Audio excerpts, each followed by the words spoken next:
So hi, this is Jay, and I am sitting on my back deck, and next to me, as you'll see in a little bit, is Dave Gray. And we are more or less the leading lights of the Unbook movement. And I thought we'd take this opportunity to tell you a little bit about what it is and why it's vitally important and why we fool around with it. And for me, the idea started after I'd written this book, which is, you know, standard issue, published, buy it on Amazon, set you back $40 kind of book. And I mean, I'm proud that I wrote it, and I think it's got a lot to say. The publisher, frankly, wasn't that much help in portions of it. Editing took forever.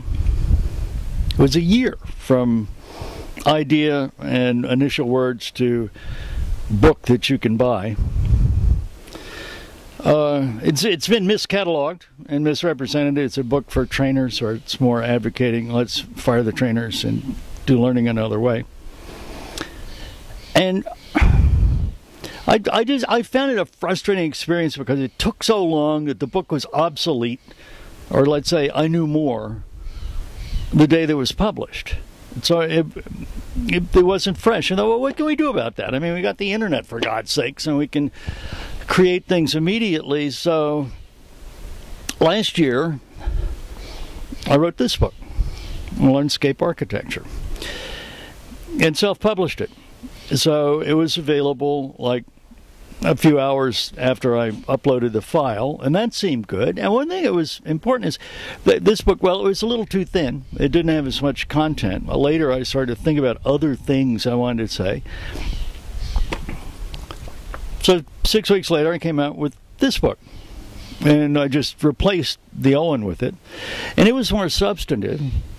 And I worked with a few customers. It was sort of a combination workbook, read. I mean, it's not a linear take. If you don't have a publisher, you can make your own rules. But I realized that my client was tripping over the word architecture. Learnscape, the idea that there's an environment, okay, that's fine. But architecture, you know, we're not architects. So the next version, which is 2 months later, is just learnscaping. And the book's getting fatter all the time. And some stuff gets pulled out, but mainly stuff's getting added. And I realized, well, there were some of those things from a book I'd written a long time ago on implementing e-learning, and some stuff on marketing learning and all that ought to be part of the puzzle. So I brought out this version. And in my case, which may not have been the way to do it, this you'll hear when Dave's talking a little bit, but I would replace one with the other.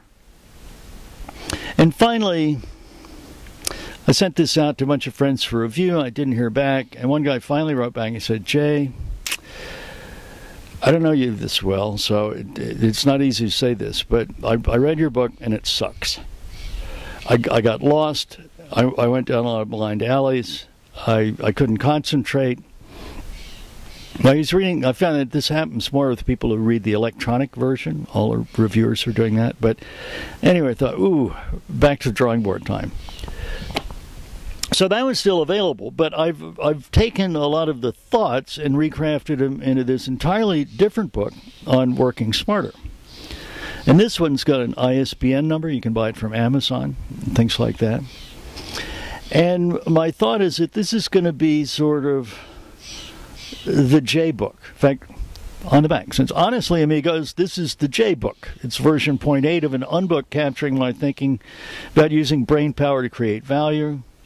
This is the early adopter edition. Be forewarned, the editor's not been here yet. There's repetition, there's some rough spots. There are missing passages. Don't even think about buying this yet if you are picayune. And a number of people have bought this, and they like this one. They like this one better than the other one. But, you know, it's continuing. And I've got other Unbooks out on metrics. And I like the fact that I can issue it if it's 90% done. because it's got a lot of value.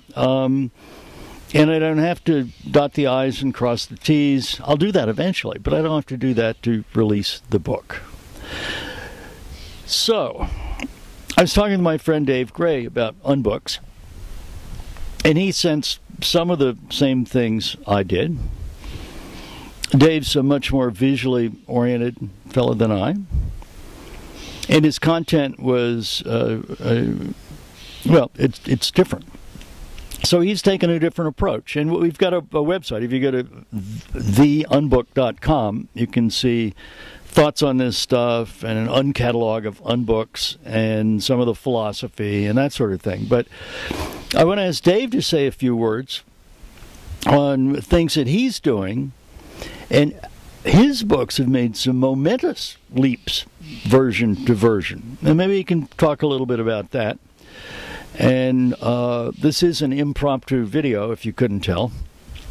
And I'll probably ask a few questions as we go along.